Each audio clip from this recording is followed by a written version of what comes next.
Hello student, आज हम बात करते हैं class 12th subject state part 1।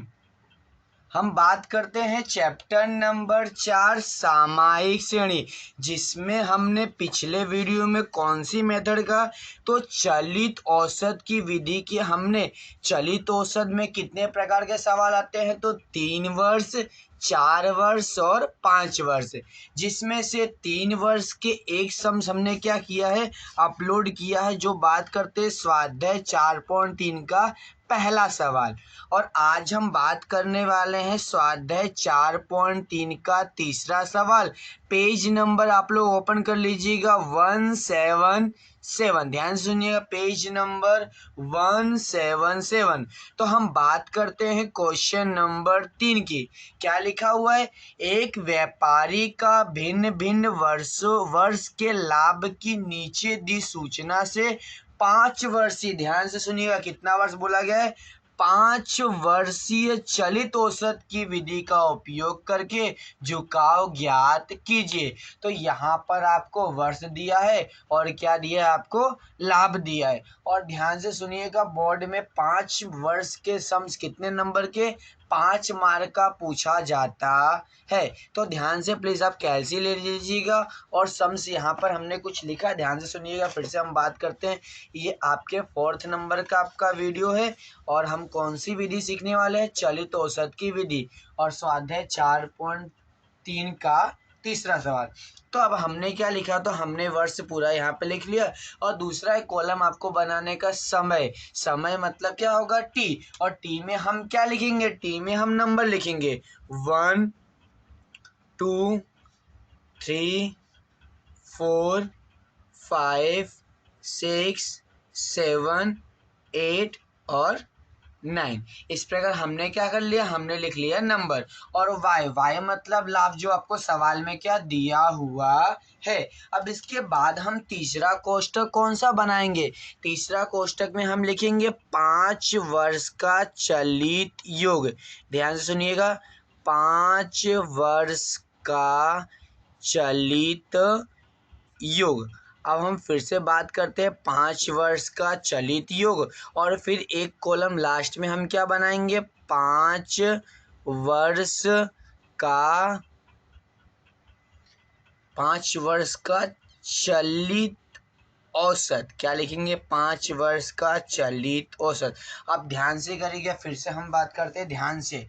तो हमें कितना वर्ष बोला है? 5 वर्ष। फिर से अगर हम काउंट कर दे, ध्यान से सुनिएगा, मतलब 1 2 3 4 और 5। हमेशा ध्यान से सुनिएगा, एक नियम याद रखिएगा, हमेशा टोटल हमेशा कहाँ रखना है? मध्य में। कहाँ रखना है? मध्य में। तो 2 ऊपर संख्या और 2 नीचे संख्या, तो मध्य में हम क्या लिखेंगे? टोटल लिखेंगे। तो यहाँ पे फिर से हम काउंट कर, ध्यान सुनिएगा, 1 2 3 4 और 5। तो कहाँ तक? 17 तक हमारे कितने? 5 संख्या आ रहा है। अब इसमें मध्य की बात करते हैं, बीच में कौन सी संख्या आपकी? 18। कौन सी संख्या आपकी बीच में? 18 संख्या। फिर से काउंट करते हैं, क्या लिखा है? 1 2 3 4 और 5। और मध्य में कौन सी कीमत आ रही है आपकी? 18। तो 18 के सामने हम क्या करेंगे? पांचों का टोटल लिखेंगे, 15 प्लस 14 प्लस 18 प्लस 20 प्लस 17। फिर से मैंने क्या कहा? आपको टोटल हमेशा कहाँ रखना है? मध्य में लिखना है। तो ऊपर कितने डेज हो गए? तो ऊपर कितने? 2 खाली, तो हम क्या कर देंगे? डेज कर देंगे। और जितना ऊपर डेज उतना ही क्या करेंगे? हम नीचे भी क्या करेंगे? डेज कर देंगे। अब हमें क्या करना है? कुछ नहीं, बहुत सिंपल सा तरीका है। आगे की एक संख्या भूल जाइए, बाकी सब संख्या नीचे है। फिर से लिखिए, तो क्या लिखेंगे हम? 14 प्लस 18 प्लस 20 प्लस 17। और आगे की जो संख्या है हम क्या करेंगे? जोड़ेंगे। कितनी संख्या है? 24। तो हमने यहाँ क्या लिख दिया? 24। फिर से वही हम प्रोसेस करेंगे, आगे की एक संख्या क्या करेंगे? हम भूल जाएंगे, तो लिखेंगे 18 प्लस 20 प्लस 17 प्लस 24। और 24 के बाद कितना लिखे आपको? 27। इसी के बाद हम क्या करेंगे? 18 भूल जाएंगे, लिखेंगे 20 प्लस 17 प्लस 24 प्लस 27। और 27 के बाद क्या लिखा है हमें? 25। तो हम क्या लिखेंगे यहाँ पर?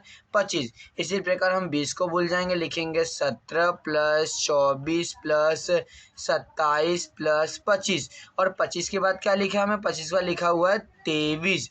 इस प्रकार हमारे क्या हो गए? आपके चलित योग का कोष्ठक क्या हुआ, तैयार हुआ। अब हम यहाँ पे कितने, 2 डेज ऊपर और 2 डेज नीचे। अब हमें क्या करना है, अब हमें सभी का टोटल करना है। प्लीज ध्यान से कैलसी चलाइएगा, ध्यान से। अब कैसे टोटल करते हैं अपने सब, तो कितना लिखा है आपका, 15 प्लस 14 प्लस 18 प्लस 20 प्लस 17, तो कितनी कीमत है आपकी, 84। कितनी कीमत है, 84। फिर से 14 प्लस 18 प्लस 20 प्लस 17 प्लस 24, तो कितनी कीमत है आपकी, 93। फिर से करेंगे हम 18 प्लस 20 प्लस 17 प्लस 24 प्लस 27, कितनी कीमत है, 106। फिर से करेंगे हम 20 प्लस 17 प्लस 24 प्लस 27 प्लस 25, तो कितना आपका आंसर, 113। फिर से करेंगे हम 17 प्लस 24 प्लस 27 प्लस 25 प्लस 23, तो कितना टोटल आपका, 116। इस प्रकार हम क्या करें, हम कैलसी चला के हम सभी का क्या निकाल लेंगे, हम टोटल निकाल लेंगे। अब हमें क्या करना है, लास्ट आपको एक कॉलम आपको क्रिएट करना है, मतलब कि आपको बनाना है। और उस कॉलम का हम क्या नाम दिए, हम 5 वर्ष का चलित औसत। तो यहाँ पर 2 डेज ऊपर, तो यहाँ पे 2 डेज क्या हो जाएगा, यहाँ ऊपर हो जाएगा। और यहाँ 2 डेज नीचे, तो यहाँ पे क्या करेंगे, 2 डेज हम नीचे कर देंगे। अब क्या करेंगे, चलित औसत का सबसे सिंपल तरीका है, जितना हमारा टोटल आया है उससे हम कितने से भाग करेंगे, तो उससे हम भाग देंगे 5 से। अब क्यों 5 से भाग दें, क्योंकि 5 वर्षीय है। तो हम क्या लिखेंगे, 84 डिवाइड बाई कितना करेंगे, 5। फिर लिखेंगे 93 डिवाइड बाई 5। फिर 106 डिवाइड बाई 5। 113 divide by 5। फिर 116 डिवाइड बाई 5। अब इस प्रकार हम क्या करेंगे, सभी हमने बटे में लिखा, हम क्या करेंगे, कैलसी चलाएंगे। और ध्यान से चलाइएगा कैलसी, 84 डिवाइड बाई 5, तो आपका आंसर कितना है, 16.8। दूसरा 93 डिवाइड बाई 5, तो आपका आंसर कितना, 18.6। फिर 106 डिवाइड बाई 5, आपका आंसर कितना है, 21.2। फिर क्या करें, 113.5 भागे, सॉरी 113 भागे 5, तो आंसर कितना आपका है, 22.6। फिर 116 भागे 5, आंसर कितना आया, 23.2। इस प्रकार हमारा क्या 5 वर्षीय चलित औसत का सम क्या हो गया, हमारा पूरा हो गया है। यदि कोई डाउट रह गया हो तो आप प्लीज़ आप कमेंट करिएगा। हाँ, और एक बात आप ध्यान से सुनिएगा, आप प्लीज़ आप होमवर्क में एक सम्स आप 2 सम्स आप ट्राई करिएगा। कौन सा, सेक्शन नंबर ई का 5वां सवाल और एग्जाम्पल नंबर 9, ये दोनों सवाल कितने वर्ष के हैं आपके, 5 वर्ष के सवाल है। अगर आपने ये 3 सम्स अगर आपने प्रैक्टिस कर लिया तो इससे बाहर के कोई भी सम्स आपको बोर्ड में पूछा जाएगा बिल्कुल नहीं। और अगर कोई डाउट रहेगा तो प्लीज़ आप कमेंट कीजिएगा। Okay, thank you.